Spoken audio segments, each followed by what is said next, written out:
नमस्कार। आज हम एक ऐसी शख्सियत की कहानी और विचारों में उतर रहे हैं जिनकी आवाज आप सोचिए सदियों से गूंज रही है, संत कबीर। और ये जो हमारी आज की चर्चा है ये आधारित है गंगा शरण शास्त्री जी की किताब कबीर जीवन चरित्र पर। ये किताब कबीर से जुड़ी जो पारंपरिक कथाएं हैं, मान्यताएं हैं, उनको काफी विस्तार से देखती है। तो आज कोशिश यही रहेगी कि इस किताब के आईने में कबीर की कहानी को समझें, उनके जीवन के अहम मोड़ देखें और ये भी कि उनके संदेश आज भी क्यों इतने इतने जरूरी लगते हैं। तो चलिए शुरू करते हैं कबीर की कहानी जैसा शास्त्री जी ने हमें बताया है। कहानी की शुरुआत ही एक रहस्य से होती है। पारंपरिक तौर पर माना जाता है कि काशी में लहरतारा तालाब के पास विक्रम संवत 1455 यानी सन 1398 की ज्येष्ठ पूर्णिमा को जी। एक कमल के फूल पर एक बच्चा मिला और वहीं से नीरू और नीमा जो एक निस्संतान जुलाहा दंपति थे गुजर रहे थे, उन्होंने बच्चे को उठा लिया। ये जन्म कथा ही अपने आप में बड़ी अनोखी है। हाँ, अनोखी तो है ही। और शास्त्री जी की किताब भी इसी तरफ इशारा करती है कि ये सिर्फ एक चमत्कार की कहानी नहीं है। इसका एक प्रतीकात्मक महत्व है। प्रतीकात्मक किस तरह से? देखिए, ये कहानी कबीर को आम जन मरण के दायरे से बाहर रखती है। एक तरह से उन्हें एक दिव्य या अलौकिक शुरुआत देती है। और सोचिए उस समय का काशी, हाँ, जो कर्मकांड और रूढ़ियों का गढ़ माना जाता था। बिल्कुल। तो ऐसी जगह पे इस तरह की कहानी का आना ही कबीर को उस पूरी व्यवस्था से, उन सामाजिक धार्मिक बंधनों से शुरू से ही अलग खड़ा कर देता है। ये जैसे उनके आगे के जीवन और विचारों की एक भूमिका तैयार करती है। अच्छा, और मैंने सुना है, बल्कि पुस्तक में भी शायद जिक्र है कि नाम रखने पर भी काफी विवाद हुआ था। हाँ, बिल्कुल जिक्र है। बताते हैं कि जब नामकरण के लिए काजी के पास गए और कुरान खोली गई तो पहला शब्द निकला कबीर, जिसका मतलब होता है महान या बड़ा। जी। अब काजी और मुल्लाओं को लगा कि भाई ये नाम एक जुलाहे के बच्चे के लिए, जिसे वो नीची जाति का समझते थे, ये ठीक नहीं है। कहते हैं कई बार कोशिश की पर हर बार वही कबीर या उसी तरह का कोई महानता बताने वाला शब्द सामने आया। तो मानना ही पड़ा। आखिरकार मानना पड़ा। तो ये घटना भी आप देखिए शुरू से ही ये दिखाती है कि कबीर जैसे परंपराओं को चुनौती देने ही आए थे। और बचपन से ही रस्मों का विरोध, जी। जैसे सुन्नत का जिक्र आता है, और इनका पालन पोषण हुआ जुलाहा समुदाय में, जो समाज में निचले दर्जे पर था। जी। शायद कई लोग नए नए मुसलमान बने होंगे उस समुदाय में। जी। इस माहौल का उनके विचारों पर क्या असर पड़ा होगा? असर, मेरे ख्याल से तो ये पृष्ठभूमि ही उनकी विचारों की नींव है। जुलाहा होना मतलब समाज के किनारे पर होना। इससे उन्हें दुनिया को उस नजर से देखने का मौका मिला जो शायद ऊंची जातियों या सत्ता के करीबियों को नहीं मिलता। और इसी अनुभव से, इसी नजरिए से उनके अंदर वो तीखापन आया।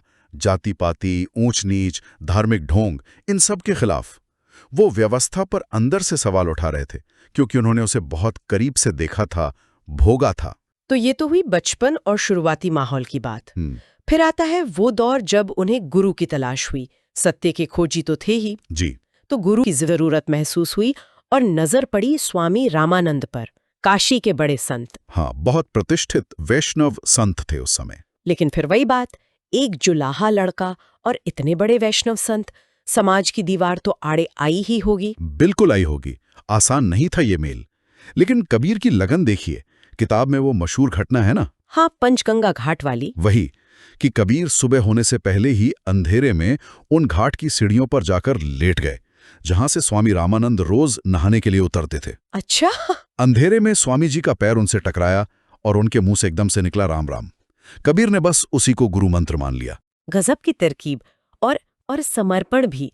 लेकिन क्या ये बस राम राम सुन लेने की बात थी या इसका कोई गहरा मतलब भी था? नहीं, इसका मतलब गहरा है। पहली बात तो कबीर का इरादा देखिए, कितना पक्का इरादा था कि गुरु तो इन्हीं को बनाना है। दूसरा, एक वैष्णव संत से राम नाम पाना, वो भी इस तरह है। ये दिखाता है कि कबीर के लिए ईश्वर किसी एक खांचे में, किसी एक नाम में बंधा नहीं था। ये जैसे अलग अलग धाराओं का संगम था। और जब स्वामी रामानंद को पता चला होगा? हाँ, तो कहते हैं पहले तो वे झिझके, समाज का दबाव भी रहा होगा, लेकिन आखिरकार उन्होंने कबीर की लगन, उनकी निष्ठा, उनके अंदर की आध्यात्मिक, जिसे कहते हैं ना वो चिंगारी, उसको पहचाना और उन्हें शिष्य बना लिया।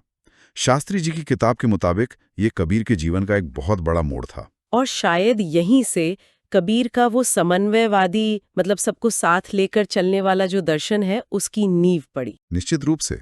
आप सोचिए ना, गुरु वैष्णव, शिष्य का पालन पोषण मुस्लिम माहौल में। ये रिश्ता अपने आप में हिंदू मुस्लिम एकता और जाति पाति से ऊपर उठने का एक जीता जागता सबूत बन गया। इसी ने कबीर को वो हिम्मत, वो आधार दिया कि वो आगे चलकर दोनों ही धर्मों के बाहरी आडंबरों पर एक साथ चोट कर सकें। तो गुरु मिल गए, ज्ञान का रास्ता भी खुल गया। लेकिन कबीर ने ऐसा नहीं किया कि घर बार छोड़ दिया, साधु बन गए। वो तो जीवन भर जुलाहे का काम करते रहे। किताब उनकी गृहस्थी के बारे में क्या बताती है? किताब में उनकी पत्नी लोई, बेटे कमाल और बेटी कमाली का जिक्र मिलता है। हालांकि इसमें थोड़े अलग अलग मत भी हैं। कुछ लोग लोई को पत्नी नहीं, शिष्या मानते हैं। अच्छा जी, पर जो ज्यादा प्रचलित मान्यता है वो उन्हें गृहस्थ संत ही मानती है। और ये बात मेरे ख्याल से बहुत अहम है। कबीर दुनिया से भागे नहीं, उन्होंने दुनिया में रहते हुए, अपना काम करते हुए, वो कपड़ा बुनते हुए ही साधना की। हाँ, ये संदेश बहुत बड़ा है कि सच्चाई और भक्ति के लिए घर छोड़ना ही जरूरी नहीं। बिल्कुल, कर्म करते हुए भी ईश्वर को पाया जा सकता है, यही वो कह रहे थे। और इसी रोजमर्रा की जिंदगी के बीच से, उसी ताने बाने से उनकी वो क्रांतिकारी बातें निकली, वो वाणी जिसने समाज को एकदम हिला दिया। उनकी बातें तो आज भी सीधी चोट करती हैं। हाँ, यही तो उनकी खासियत है। जो देखा, जो महसूस किया, उसे बिना किसी लाग लपेट के पूरी बेबाकी से कहा। बाहरी आडंबर, चाहे वो मंदिर का हो या मस्जिद का, मूर्ति पूजा हो, नमाज का दिखावा हो, जात पात का घमंड हो या पोती पढ़कर पंडित बनने का दंभ, किसी को नहीं छोड़ा। जैसे वो कहते हैं, कांकर पाथर जोड़ के मस्जिद लई बनाए, ताचड़ी मुल्ला बांग दे, क्या बहरा भया खुदाए। या वो वाला, पाहन पूजे हरि मिले तो मैं पूजू पहाड़, ताते यह चाकी भली पीस खाए संसार। मतलब पत्थर पूजने से अगर भगवान मिलते हैं तो मैं पहाड़ पूज लूं, उससे तो ये चक्की अच्छी है जिससे आटा पीसकर दुनिया का पेट भरता है। सही, ये सिर्फ कविता नहीं थी, ये उस समय के समाज और धर्म की जो व्यवस्था थी उस पर सीधी टिप्पणी थी। और उनकी भाषा, हाँ, वो भी तो एकदम अलग थी, कोई भारी भरकम संस्कृत या फारसी नहीं। बिल्कुल, उनकी भाषा को सधुक्कड़ी कहा गया या पंचमेल खिचड़ी। हाँ, मतलब साधुओं की भाषा, जिसमें अवधी भी है, ब्रज भी, भोजपुरी, पंजाबी, राजस्थानी, फारसी के शब्द भी, सब मिला जुला है। ये आम लोगों की जुबान थी, इसीलिए सीधे दिल तक पहुंचती थी। इसमें किताबी ज्ञान का बोझ नहीं था, अनुभव का खरापन था। और उनकी उलट बांसियां तो कमाली हैं। उलट बांसियां, ये क्या होती हैं और क्यों कहते थे वो ऐसी बातें? उलट बांसियां मतलब उल्टी लगने वाली बातें, सुनने में अटपटी, जैसे बरसे कंबल भीगे पानी। कंबल बरस रहा है, पानी भीग रहा है। हाँ, ये तो बेतुका लगता है। हाँ, सुनने में बेतुका लगता है, या समुद्र लागे आगी, समुद्र में आग लगी है। पर असल में ये एक तरीका है पाठक या सुनने वाले को चौंकाकर उसकी जो सोचने की सीधी सपाट आदत है उसे तोड़कर किसी गहरे आध्यात्मिक सत्य या अनुभव की तरफ ले जाने की कोशिश है। ये गूढ़ बातें हैं, इन्हें समझने के लिए थोड़ा दिमाग लगाना पड़ता है। कबीर शायद इनका इस्तेमाल सोए हुए समाज को जगाने के लिए करते थे। तो उनका जोर बाहरी चीजों पर, कर्मकांड पर नहीं था, बल्कि अंदर की सच्चाई, सहज साधना, प्रेम और ईश्वर के नाम का सुमिरन, इसी पर था। ढाई आखर प्रेम का पढ़े सो पंडित होए। कितना सरल पर कितना गहरा। यही सार है। प्रेम, सहजता। ईश्वर कहीं बाहर मंदिरों मस्जिदों में नहीं, वो तो अपने अंदर है। उसे पाने के लिए किसी पुजारी, मुल्ला या जटिल पूजा पाठ की जरूरत नहीं। बस सच्चे मन से उसका नाम लो, उससे प्रेम करो, बस। और ये बातें कबीर सिर्फ कहते नहीं थे, वो खुद भी बहुत निडर थे। किताब में दिल्ली के सुल्तान सिकंदर लोदी से उनके टकराव का भी जिक्र आता है। ये क्या किस्सा है? हाँ, ये किस्सा उनकी बेबाकी और उनके बढ़ते असर को दिखाता है। कहते हैं कि काशी के कुछ कट्टरपंथी लोग, पंडित और मुल्ला दोनों, वो कबीर से चिढ़ गए थे। उन्होंने जाकर सुल्तान सिकंदर लोधी से शिकायत कर दी। अच्छा। तो सुल्तान ने कबीर को दिल्ली बुलाया, शायद सजा देने का इरादा था। लोक कथाओं में तो यहां तक है कि उन्हें मारने की कई कोशिशें हुई, हाथी के पैरों तले कुचलवाने की, जंजीरों में बांधकर गंगा में डुबाने की, पर कहते हैं हर बार वो बच गए। चमत्कार हो गया। अब इन चमत्कारों में कितनी सच्चाई है ये कहना तो मुश्किल है। हाँ, पर इनका एक सांकेतिक मतलब तो है ही। बिल्कुल है। ये कहानियां दिखाती हैं कि कबीर अपने समय की धार्मिक सत्ता और राजनीतिक सत्ता दोनों के लिए एक चुनौती बन गए थे। वो सच कहने से डरते नहीं थे, चाहे सामने सुल्तान ही क्यों ना खड़ा हो। ये उनके आध्यात्मिक बल और आत्मविश्वास को दिखाता है। और आम लोगों में इन कहानियों से उनके लिए श्रद्धा और बड़ी होगी। वो सिर्फ संत नहीं रहे, एक तरह के नायक बन गए। तो कबीर सिर्फ भक्त या कवि नहीं थे, वो एक बहुत बड़े समाज सुधारक भी थे। उन्होंने उस समय की दो सबसे बड़ी जो समस्याएं थीं, धार्मिक कट्टरता और जाति व्यवस्था, उन पर सीधा हमला किया। और सबसे खास बात यह कि उन्होंने किसी एक का पक्ष नहीं लिया। हिंदू पंडितों के कर्मकांड और ढोंग की उतनी ही खुलकर आलोचना की जितनी मुस्लिम मुल्लाओं की। माला फिरस जुग भया, फिरा न मन का फेर, कर का मन का डाड़ दे, मन का मन का फेर। ये सबके लिए था। वो दोनों को कह रहे थे कि ये बाहरी दिखावा छोड़ो, धर्म का असली मतलब समझो, जो इंसानियत है, प्रेम है। हिंदू कहे मोहि राम प्यारा, तुर्क कहे रहमाना, आपस में दो लड़ी लड़ी मुए, मरम न कोऊ जाना। आज भी लगता है ये पंक्तियां कितनी सच है। बिल्कुल। और यही कारण है कि उनके मानने वाले हर धर्म, हर जाति से थे। बाद में इन्हीं लोगों ने कबीर पंथ की स्थापना की। उनके शिष्यों ने उनकी बातों को, उनकी वाणी को सहेजा। शास्त्री जी की किताब बताती है कि बीजक को कबीर की वाणियों का सबसे प्रमाणिक संग्रह माना जाता है। बीजक, इसमें क्या क्या है? क्या ये एक ही तरह की रचना है? नहीं, बीजक में मुख्य तौर पर 3 हिस्से हैं: साखी, सबद और रमैनी। अच्छा। साखी मतलब साक्षी, गवाह। ये छोटे छोटे दोहे हैं जिनमें कबीर ने अपने अनुभव और ज्ञान की बातें कही हैं, सीधी चोट करने वाली। सबद जो हैं वो गेय पद हैं, मतलब गाने के लिए, भजन या गीत। इनमें भक्ति है, प्रेम है, रहस्यवाद है। और रमैनी जो हैं वो चौपाई और दोहे में लिखी थोड़ी लंबी रचनाएं हैं, जिनमें दार्शनिक बातें, सिद्धांत की बातें हैं। और इनके पद तो गुरु ग्रंथ साहिब में भी शामिल है। जी हाँ, बिल्कुल। सिखों के पवित्र ग्रंथ गुरु ग्रंथ साहिब में भी कबीर के पदों को बड़े आदर के साथ जगह दी गई है। ये उनके विचारों की पहुंच और उनके सम्मान को दिखाता है। हालांकि ये भी सच है, जैसा किताब की प्रस्तावना में भी लिखा है, कि अलग अलग जगहों पर जो पद मिलते हैं उनमें कहीं कहीं थोड़ा पाठ भेद भी है। शब्दों का, पंक्तियों का थोड़ा फर्क मिल जाता है। और फिर अपने जीवन के बिल्कुल आखिरी दिनों में भी कबीर ने एक और रूढ़ी को तोड़ने का काम किया। वो काशी छोड़कर मगहर चले गए। हाँ, ये उनके पूरे जीवन का जो संदेश था, उसी का जैसे एक क्लाइमैक्स था। उस समय मान्यता थी कि काशी में मरने से स्वर्ग या मोक्ष मिलता है और मगर में मरने से नरक। अंधविश्वास। बिल्कुल। तो कबीर ने जानबूझकर अपने अंतिम समय में काशी छोड़ा और मगहर चले गए।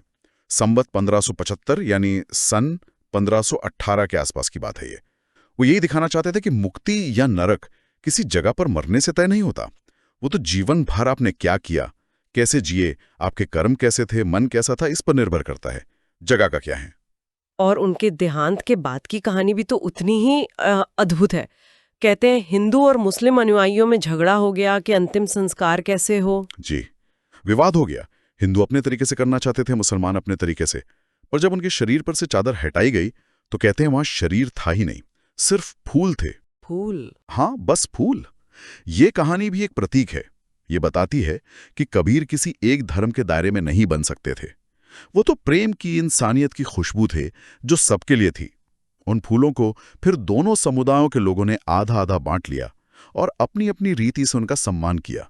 ये कबीर की सर्वमान्यता का सबूत है। तो अगर हम इस पूरी चर्चा को समेटें, गंगा शरण शास्त्री की किताब के नजरिए से देखें, तो कबीर की कहानी एक असाधारण यात्रा है। रहस्यमयी जन्म से लेकर गुरु की तलाश, फिर गृहस्थ जीवन में रहते हुए समाज की जड़ हो चुकी मान्यताओं पर चोट करना, सत्ता से भी निडर होकर टकराना और आखिर में मगर जाकर एक और अंधविश्वास को तोड़ना। सार यही निकलता है कि कबीर ने हमेशा बाहरी दिखावे, आडंबर को नकारा और जोर दिया अंदर की सच्चाई पर, प्रेम पर, सहज रास्ते पर। और आज के समय में आप देखिए, उनकी बातें शायद और भी ज्यादा जरूरी हो गई हैं। जब हम फिर से देख रहे हैं कि समाज धर्म के नाम पर, जाति के नाम पर, विचारों के नाम पर कैसे बट रहा है। हाँ, कबीर हमें याद दिलाते हैं कि असली धर्म तो इंसानियत है, आपसी प्रेम है। वो हमें आंखें बंद करके चीजों को मान लेने के बजाय सवाल करना सिखाते हैं, अपने विवेक, अपनी बुद्धि का इस्तेमाल करने की प्रेरणा देते हैं। ये जानकारी वाकई सुनने वालों के लिए बहुत कुछ सोचने को छोड़ जाती है। कबीर की कहानी, उनकी वो बेबाक बातें, इनको जानने के बाद क्या हम एक पल रुककर ये सोच सकते हैं कि हमारी अपनी जिंदगी में ऐसी कौन सी मान्यताएं हैं, कौन से ऐसे बाहरी दिखावे हैं जिन्हें हम शायद बिना सवाल किए बस ढोते चले जा रहे हैं? या कौन सी ऐसी सामाजिक या धार्मिक रस्में या रूढ़ियां हैं जिन्हें हमने सिर्फ इसलिए अपना लिया है क्योंकि सब मानते हैं? क्या कबीर की तरह सवाल पूछने की हिम्मत हम में है, अपने अंदर झांकने की? ये सवाल हम अपने सुनने वालों के लिए छोड़ते हैं। इसी विचार के साथ आज की ये गहरी पड़ताल यहीं समाप्त करते हैं। अगली बार फिर मिलेंगे किसी और विषय की तह तक जाने के लिए।